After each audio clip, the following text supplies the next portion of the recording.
પંચાયત પસંદગી મંડળ દ્વારા આ 9 એપ્રિલના રોજ લેવાનાર જુનિયર ક્લાર્કની પરીક્ષાના ઉમેદવારના માર્ગદર્શન માટે હું આ વિડીયો બનાવી રહ્યો છું। ઉમેદવારે આ પરીક્ષા માટે શું તૈયારી કરીને જવું અને પરીક્ષા કેવી રીતે આપવી એના વિશેની હું ઉમેદવારો સાથે વાત કરીશ। તો એક તો આ સૌથી પહેલાં તો ઉમેદવારે કોલ લેટરની સૂચના વાંચી લેવી। કોલ લેટરની સૂચના અનુસંધાને જે વસ્તુઓ એમની સાથે લઈ જવાની થતી હોય એ વસ્તુઓ સાથે લઈ લેવી। એટલે એ રીતે કોલ લેટરની સૂચના વાંચ્યા બાદ ઉમેદવારે એક તો સૌથી પહેલાં ઉમેદવારે કોલ લેટર અને ઓળખપત્ર બંને સાથે લઈ લેવું। ઓળખપત્રની અંદર આપણે 4 ઓળખપત્રોની છૂટ આપી છે: પાન કાર્ડ, આધાર કાર્ડ, ચૂંટણી કાર્ડ અને ડ્રાઇવિંગ લાઇસન્સ। તો આ પૈકીનું કોઈ પણ એક ઉમેદવારનું જેમાં નામ હોય એવું આ 4 પૈકીનું કોઈ એક ઓળખ કાર્ડ ઉમેદવારે ત્યાં લઈને જવાનું થશે।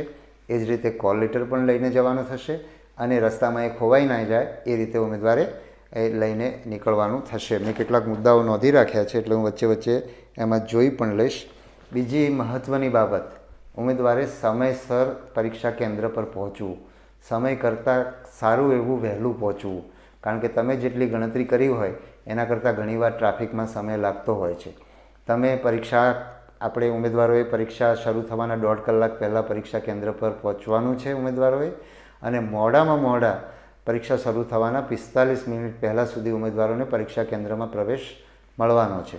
એટલે કે ઉમેદવારોએ 11:45 સુધી પરીક્ષા કેન્દ્ર પર પહોંચવાનું છે, કારણ કે 12:30 આપણી પરીક્ષા શરૂ થાય છે।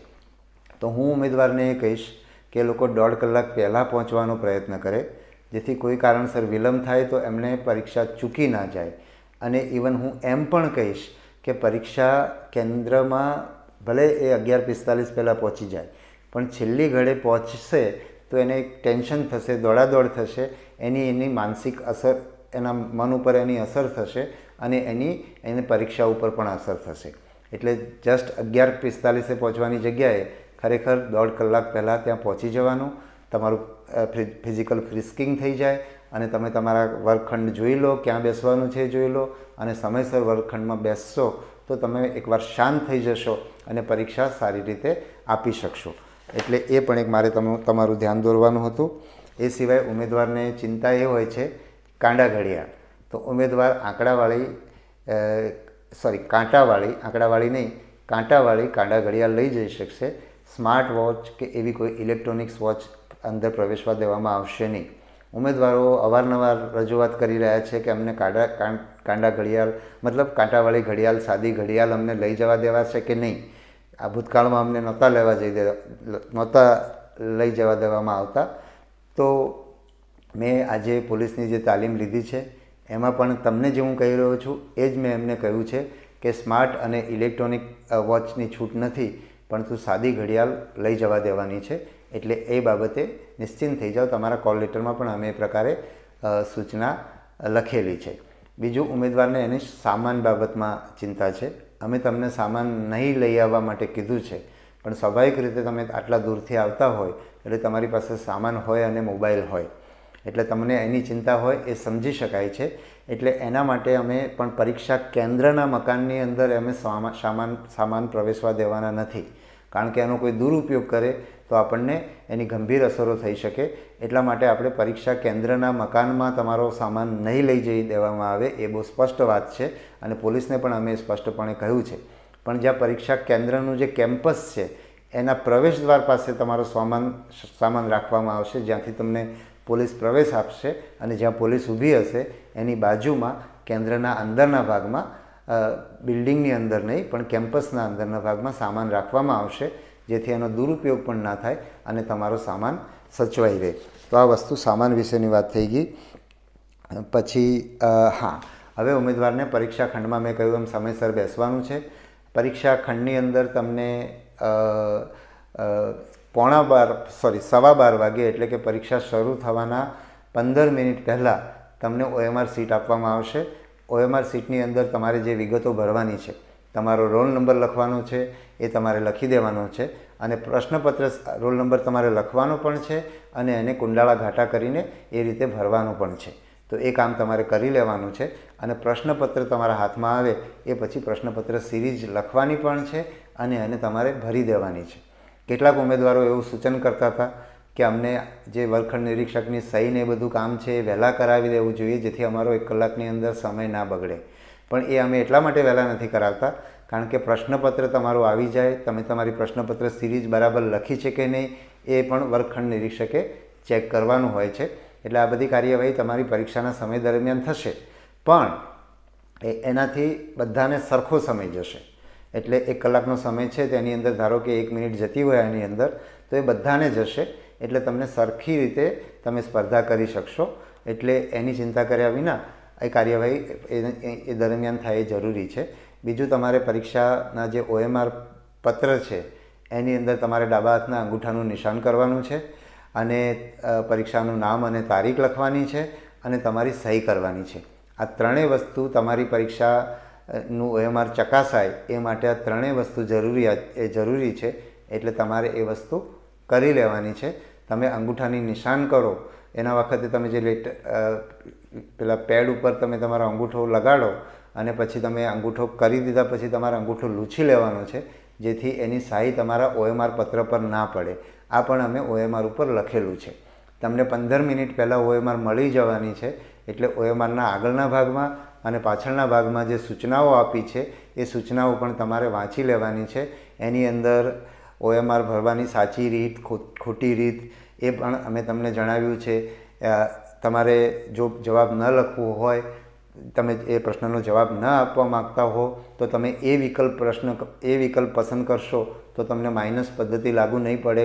આ બધી સૂચનાઓ અમે OMRના પાછળના ભાગમાં આપી છે. OMRનો તમારો રોલ નંબર કઈ રીતે લખવો અને કુંડાળું કઈ રીતે ઘાટું કરવું અને એ જ રીતે પ્રશ્નપત્ર સિરીઝ કઈ રીતે લખવી એની વિગતો પણ અમે OMR શીટની પાછળ આપી છે. એટલે શાંતિથી તમે જોઈ લેજો. તમારો રોલ નંબર, પ્રશ્ન પુસ્તિકા ક્રમાંક અને તમારી OMRનો ક્રમાંક, ત્રણેય ક્રમાંક એક સરખા છે. એટલે તમને જે પ્રશ્નપત્ર મળે છે અને OMR મળે છે એ તમારા રોલ નંબર મુજબની મળે છે, એ તમારે ચેક કરી લેવાનું છે. તમારી OMR તમને મળે છે અને પ્રશ્નપત્ર મળે છે, એમાં કંઈ ફાટેલું હોય, ખામી હોય તો એ પણ તમારે તરત જ તમારા વર્ગખંડ નિરીક્ષકનું ધ્યાન દોરીને એને બદલાવી દેવાનું છે. તો આ વસ્તુ પણ તમારે કરવાની છે. તમારી OMR દાખલા તરીકે કોઈ પણ રીતે આ કારણસર જો બદલવાની થાય તો તમને જે નવી OMR આપવામાં આવે છે પણ એની અંદર તમારો રોલ નંબર તમારો સાચો જ ભરવાનો છે. એ OMRનો નંબર તમારા રોલ નંબર તરીકે ભરવાનો નથી, કારણ કે તમારો રોલ નંબર તો આખી પરીક્ષા દરમિયાન એક જ રહેવાનો છે. પછી લગભગ હું બધી વાતો એની અંદર કવર થઈ ગઈ છે. તમને આની અંદર રફકામ કરવાનું માટેનું અલગ પાનું હશે, અથવા તમારા જ્યાં પ્રશ્ન લખેલા છે ત્યાં તમે રફકામ કરી શકશો. એટલે રફકામ માટેનું અલગ પાનું કાગળ તમને અલગથી મળવાનો નથી અને તમારે સાથે લઈ પણ જવાનો નથી. એટલે એ બાબત પણ તમે ધ્યાનમાં રાખજો. પરીક્ષાના સમય દરમિયાન એટલે કે એ તમારો 1 કલાક તમે જ્યારે પરીક્ષા ખંડમાં બેસી જશો પછી તમને પરીક્ષા પૂરી નહીં થાય ત્યાં સુધી તમને બહાર નીકળવા નહીં મળે. એટલા માટે તમે જ્યારે પરીક્ષામાં બેસશો એ પહેલાં તમે પાણી પી લેજો. તમારે પેશાબ જવું હોય તો એ પણ જઈને તમે બરાબર તૈયાર થઈને બેસજો, કારણ કે પછી તમે 1.5 કલાક સુધી પરીક્ષા કેન્દ્રમાં પરીક્ષાના વર્ગખંડમાંથી બહાર નહીં નીકળી શકો. અડધો કલાક તમે વહેલા બેસો છો અને તમે 1 કલાકની તમારી પરીક્ષા છે. એટલે એનું પણ તમે ધ્યાન આપજો. તમને પાણીની બોટલ પરીક્ષા કેન્દ્રમાં નથી લઈ જવા દેવાના, કારણ કે એનો કેટલાક તત્વો એનો દુરુપયોગ કરી શકે, પણ તમને પરીક્ષા ખંડની અંદર પાણી આપવામાં આવશે. બીજું, તમારી OMR જે છે એ પરીક્ષા ખંડમાં ખોલવામાં આવશે ત્યારે તમને બતાવવામાં આવશે કે જો આ સીલબંધ પેકેટ છે, તમે જોઈ લીધું, અને પછી એને ખોલવામાં આવશે અને એમાં 2 ઉમેદવારની સહી લેવામાં આવશે કે આ પરીક્ષાનું પેકેટ અહીંયા સીલબંધ અમારી હાજરીમાં ખોલવામાં આવ્યું છે.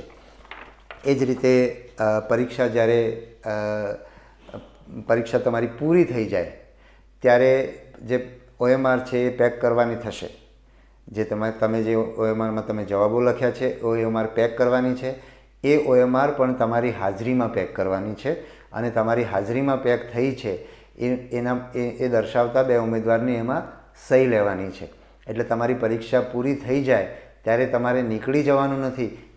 વર્ગખંડ નિરીક્ષક તમને સૂચના ન આપે ત્યાં સુધી તમારે વર્ગખંડ નિરીક્ષક તમારા વર્ગની અંદર બેસી રહેવાનું છે અને એ આખું પેકિંગની કાર્યવાહી એટલે કે એક તો તમારી પાસેથી OMR સીટ લઈ અને એ બધી પેક કરશે, તમને તમારી સામે જ જોઈ અને એ આનું સીલ કરશે. ત્યાં સુધી તમારે બેસીને એ કાર્યવાહી જોવાની છે અને તમારી હાજરીની અંદર આ વસ્તુ સીલ થઈ છે એટલે એ મુજબની તમારે 2 ઉમેદવારોએ સહી કરવાની છે. એટલે આ પણ એક બાબત આપણે એટલા માટે કરીએ છીએ કે કોઈ નવી OMR, ખોટી OMR ભૂતકાળમાં આપણે એવી ઘટનાઓ અથવા બનેલી છે અથવા તો એવા આક્ષેપો થયેલા છે કે અમુક ઉમેદવારની OMR પાછળથી કોઈએ ભરીને વધારે માર્ક્સ આપી શકાય એવો પ્રયત્ન કરેલાની આક્ષેપો ભૂતકાળમાં થયેલા છે. અને આવું ન થાય એટલા માટે વર્ગખંડની અંદર જ તમારી OMR પેક કરી દેવામાં આવશે. તો આ પણ એક મહત્ત્વની બાબત છે. બીજું, તમે ચોરી કરવાનો પ્રયત્ન નહીં કરતા. દરેક કેન્દ્રની અંદર CCTV કેમેરા લગાડેલા છે, દરેક વર્ગખંડની અંદર CCTV કેમેરા છે. તમે કોઈની સાથે વાત પણ કરશો તો તમે ગેરલાયક ઠરશો. એટલે આ પરીક્ષાની અંદર તમારે એકલાએ શાંતિથી બેસીને પરીક્ષા આપવાની છે અને તમે તમારા જે વર્ગખંડનો જે CCTV ફૂટેજ છે 1 કલાકનો, એ તમારી પરીક્ષા પૂરી થયા પછી અમે એનું આખી એક કમિટી બનાવીને એ અમારા લોકો એને જોવાના છે અને કોઈ જગ્યાએ તમે બીજા ઉમેદવારના પેપરમાં જોતા અથવા એને પૂછતા અથવા એની સાથે બીજી પણ કંઈ વાત કરતા જણાશો તો તમે ગેરલાયક ઠરશો. તમારે કંઈ પણ જાણવું હોય, કંઈ મુશ્કેલી હોય તો તમારે તમારા વર્ગખંડ નિરીક્ષકને કહેવાનું છે.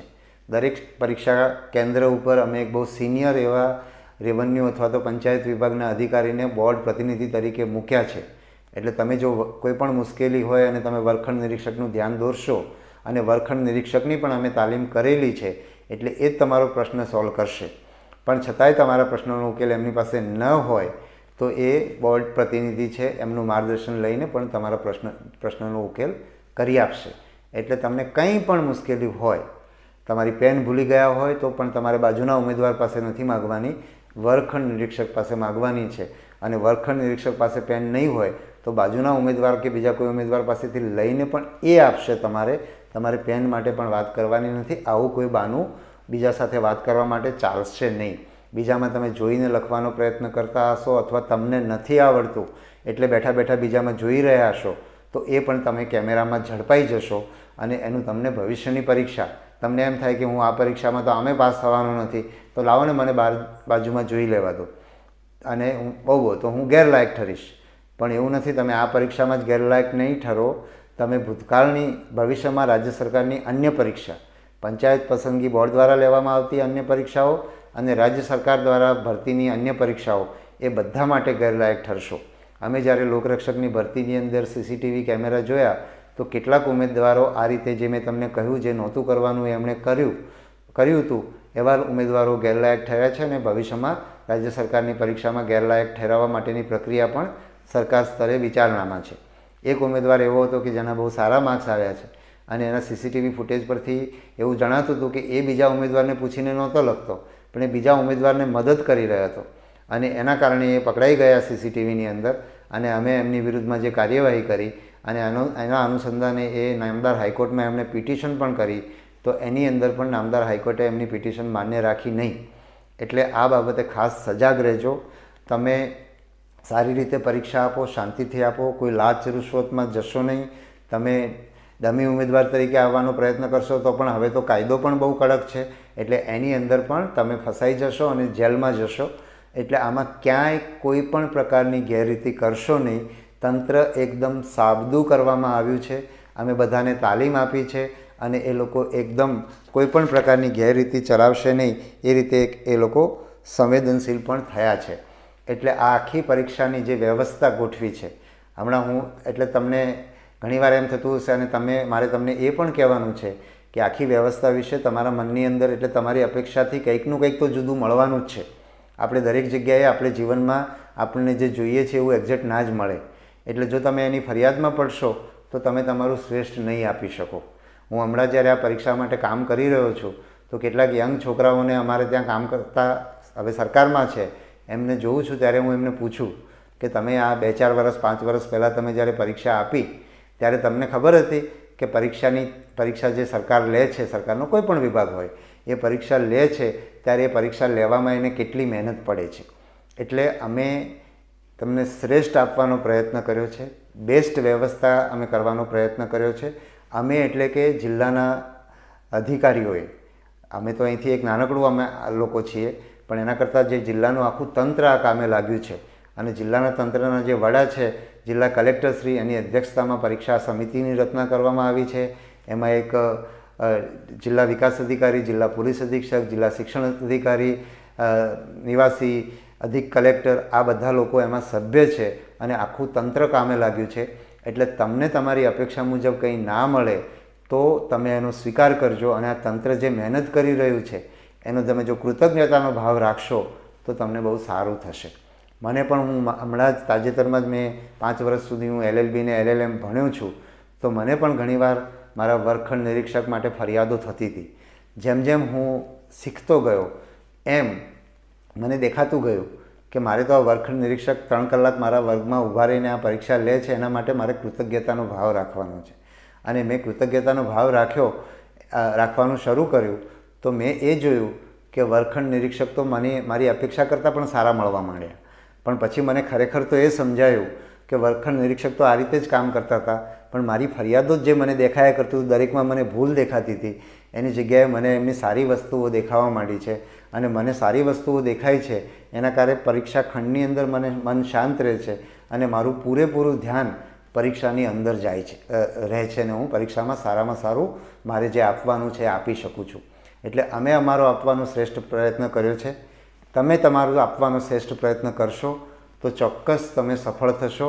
અગાઉ મેં કહ્યું છે છતાં એક બીજી વાત પણ, મારું જેમ જેમ હું આગળ વધું છું કે હવે હું વિડીયો પૂરો કરું ત્યાં મને કંઈકનું કંઈક નવું સૂઝે છે. તો પ્રશ્નપત્ર પણ તમારું તમે જ્યારે હાથમાં લેશો તો દરેક પ્રશ્ન તમને આવડે એવું જરૂરી નથી, પણ અને પ્રશ્નપત્ર તમારું તમને લાંબુ પણ લાગે, અઘરું પણ લાગે, શરૂઆતમાં પ્રશ્નો ના આવડતા હોય એવું પણ બને, ઘણા બધા પ્રશ્નો આવડતા ના હોય એવું પણ બને. પણ તમને છેલ્લા પ્રશ્ન સુધી તમને એમ લાગે કે મને આખા પેપરમાં 10 પ્રશ્નો પણ સરખા નથી થયા, તો પણ છેલ્લા પ્રશ્ન સુધી તમે તમારું શ્રેષ્ઠ આપવાનો પ્રયત્ન કરજો. મેં તમને ગેટ એક્ઝામનો મારો દાખલો આગળના વિડીયોમાં આપ્યો છે કે મને એમ લાગતું હતું કે આ પરીક્ષામાં હું પાસ જ નહીં થાઉં અને હું આખા દેશની અંદર ટોપ 4% લોકોની અંદર હું પાસ થયો. એટલે તમને એવું લાગતું હશે કે આ એવું ભંગાર પેપર હતું, મને કંઈ આવડ્યું નથી, હવે તો મૂકીને હું જતો રહું, આ ક્યારે કલાક પૂરો થાય. તો કલાક પૂરો થવામાં નહીં, એક એક પ્રશ્નમાં તમે પ્રયત્ન કરજો. પ્રશ્નની અંદર એનો જવાબ પડ્યો છે. જો તમે તમારો ડર, ગભરાટ એ બધું મૂકીને હિંમતપૂર્વક, આત્મવિશ્વાસથી જો એનો જવાબ શોધવાનો પ્રયત્ન કરશો તો તમને જવાબ ચોક્કસ મળશે. તો મારે કહેવાની હતી ઘણી બધી વાતો મેં તમને કીધી છે અને તમને બધાને ખૂબ શુભેચ્છા આપું છું. મેં કહ્યું એમ અમે અમારો બેસ્ટ આપવાનો પ્રયત્ન કરી રહ્યા છીએ. તમે પણ તમારો બેસ્ટ આપવાનો પ્રયત્ન કરશો તો તમને આ જીવનમાં આ પરીક્ષામાં સફળ થાવ કે ના થાવ, તમને આ જીવનનો અનુભવ યાદગાર રહેશે એવી મને પૂરેપૂરી ખાતરી છે. મારી ખૂબ ખૂબ શુભેચ્છાઓ. ધન્યવાદ.